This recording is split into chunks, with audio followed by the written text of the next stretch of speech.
On an afternoon in November 2007, a corporate jet waited in a hangar at Salt Lake International Airport. Its 4 passengers, scientists and executives from a global pharmaceutical company, were locked in negotiations with 3 men in a nearby building. They started getting on the phone about noon back east, and they kept doing that, and about 2 o'clock they walked in the room and said, okay, we're convinced you've got something here, and it's significant enough that we will write you a check big enough that you won't want to talk to anybody else. How these men came together and the decision they made that day is the story of Asea's genesis.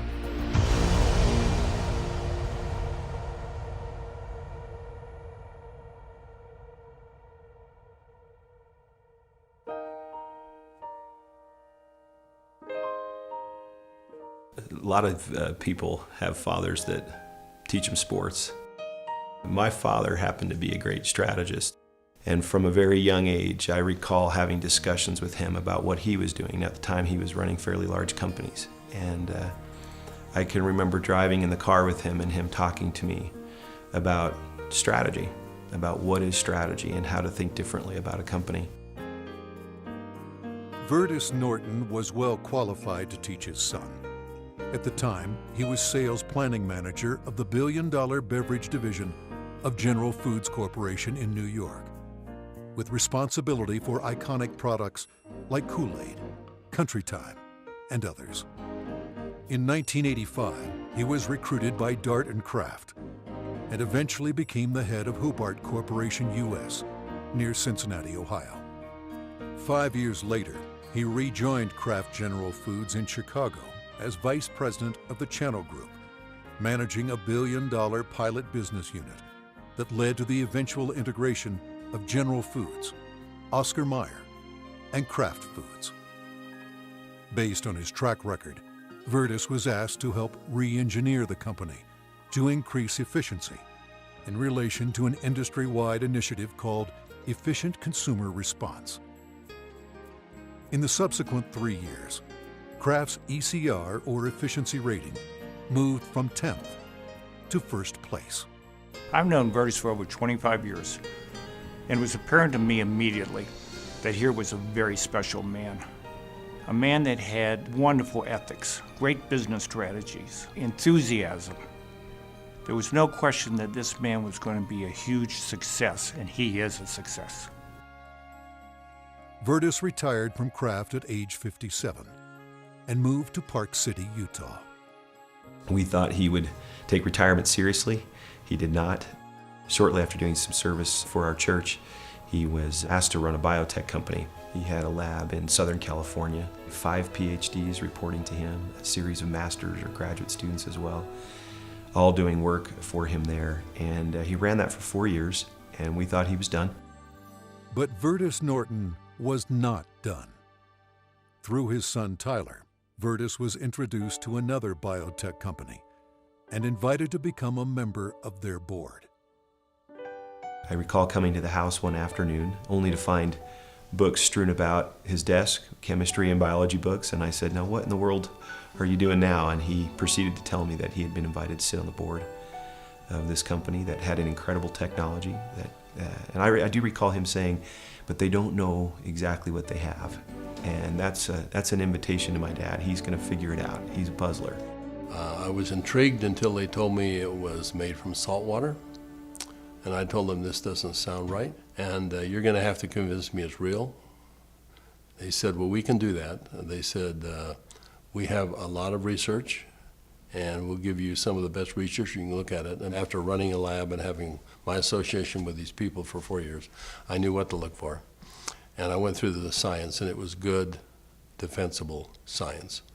Then they gave me a list of people to call, and I was calling Harvard, UCLA, University of Washington, University of Indiana, major labs across the United States, and everyone I talked to raved about the product, the way the company was intending for it to be used, and also they raved about the fact that you could drink this product and get a benefit from it.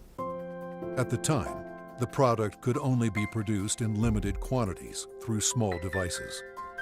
Highly unstable, it had to be used within minutes of production. But seeing the strength of the product, Virtus agreed to join the board of directors. As soon as I did that, they said, we're going to give you one of these devices to put in your house. We'd like you to become familiar with it.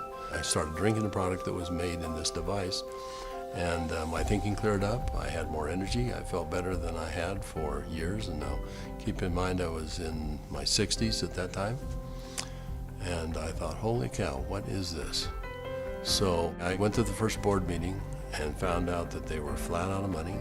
They were $1 million in debt. We said, let's see if we can help them find money. We tried for about 90 days, could not. Eventually, the company folded, and they actually merged it with another company, an energy company. And when that happened, that company started selling off assets. And so we started down the road together, and over the course of a year, we discovered what the product was and why it worked. We developed what's called the mechanism of action. They discovered the product was based on redox biochemistry, a new field of science that emerged near the beginning of the 21st century. Redox signaling is a function central to all forms of life.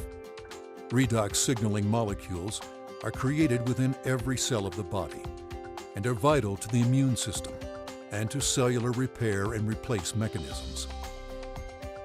As one gets older, the body's ability to make these molecules decreases, a function of aging. The product provided a replenishing source of the exact redox signaling molecules the body creates, and in the same balance, enhancing cellular health. Knowing the product's shelf life was essential, Virtus challenged a team of researchers, including Dr. Gary Samuelson, to find a way to stabilize the product.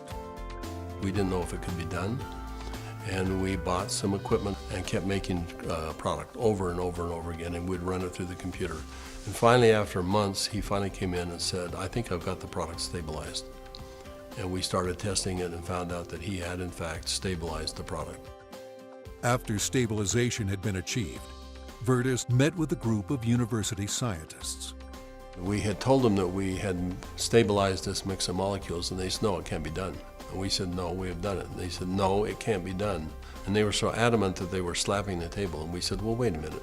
We'll come back tomorrow and show you the product. So we took the product back the next day. Said, this is stabilized redox signaling molecules. Both positive and negative molecules in the same bottle, stabilized. And they said, how in the world did you do this? So one of the big breakthroughs is the fact that we can stabilize molecules that you're not supposed to be able to do that. The molecules in Asea are supposed to be fleeting. They should all return to salt and water in just a matter of minutes, and they don't. Meanwhile, Virtus's son Tyler had arrived at the pinnacle of his career in the financial services business. His father took occasion to explain to him the technology he had acquired. He said to me, this is the product. He reminded me it was made from salt and water, and I was very concerned. At church the following Sunday, I was discussing some of the challenges of some of the members of our congregation, and I had a neighbor friend that we discussed the majority of that meeting, who, despite seeing a number of professionals and trying to solve a challenge that he had a significant issue, they were just not able to really help and find a solution for him.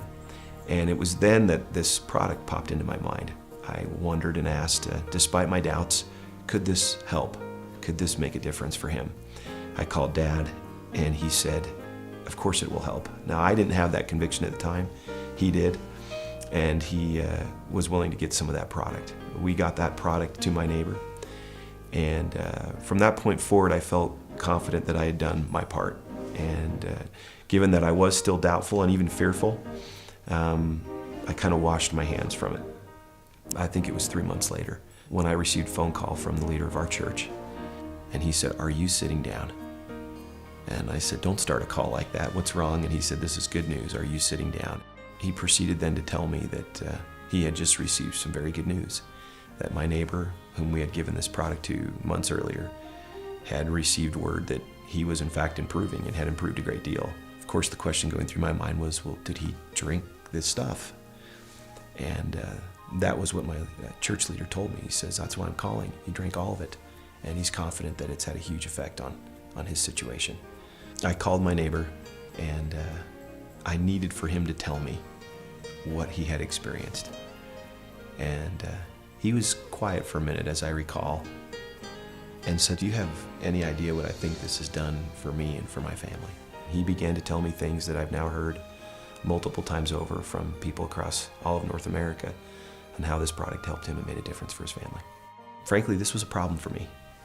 This became a problem for me. It was my first indication that this could be real, this could be meaningful. And I started to question kind of what I was doing, and feeling a need to get this product out to the world, watching the impact it was having. And I ultimately resigned in May of 2010 from a significant job, the job I'd spent the better part of 17 years getting to. And it was born of this sense and feeling that this product needed to be given to the world. I've known Tyler Norton for now over 20 years. He is a person who demonstrates integrity in all aspects of his business. He is able to motivate people to do things that are even beyond what they think they can do. You know, this came full circle for me about a few months ago. I happened to be out walking, and I looked ahead and saw a family coming towards me on the street. And as they got closer, I realized it was my neighbor that had been benefited by Asea. And I happened to be on the phone, and so we weren't able to talk. I kind of waved as we acknowledged each other, and he reached in his back pocket and pulled out a sport pouch of Asea, and then kind of subtly bumped his heart. And we didn't say anything, but I understood completely. It brought home the whole purpose of what we're doing. Now that the product was stabilized, Virtus began studying distribution models, retail, direct sales, internet, and network marketing. So we decided to find 40 people and create kind of a focus group, and we started giving it to them. We did that for about 2 months, and we said, let's go out and find out where we are with these 40 people. So when we went out and contacted them, we found out that the 40 people had turned into 135, and the product had been shipped to 20 different countries without our knowing it.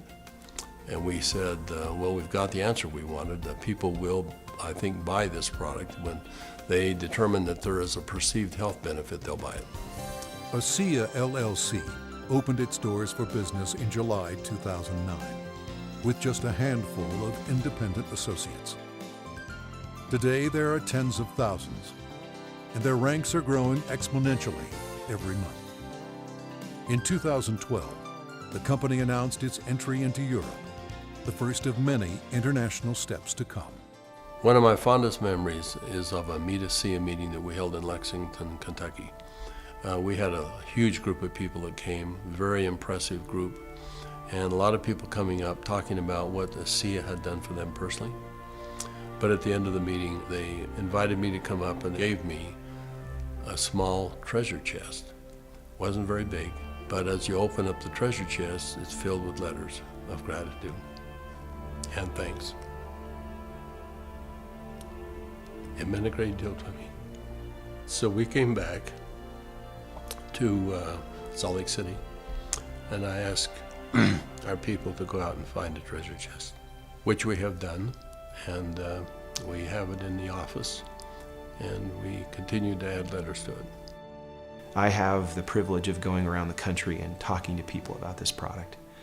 And it's not uncommon at the end of a meeting to have a group of people line up and want to tell me, and really thank me, but more thank my dad. And as they tell their stories, and I get a chance to look into their eyes and sense their sincerity and the realness of what this has done for them, more than once, I've had to step out of the room and find a corner in a hotel somewhere where I could compose myself and get myself in order after hearing how sincere and thankful they are for this product.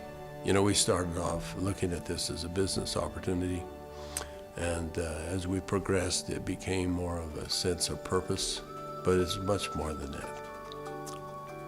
We're creating a culture here. We're creating a family. I believe that the heart and soul of this company is represented in our associates. Our associates becoming is as important to us as them making an income. I don't believe you build checks. I believe you build people. And perhaps one of the greatest blessings of my time here at Asea is embodied in these marvelous, enriching relationships with wonderful people. People that are desirous to improve their lives, share something meaningful with others, make a difference in the world, and become more.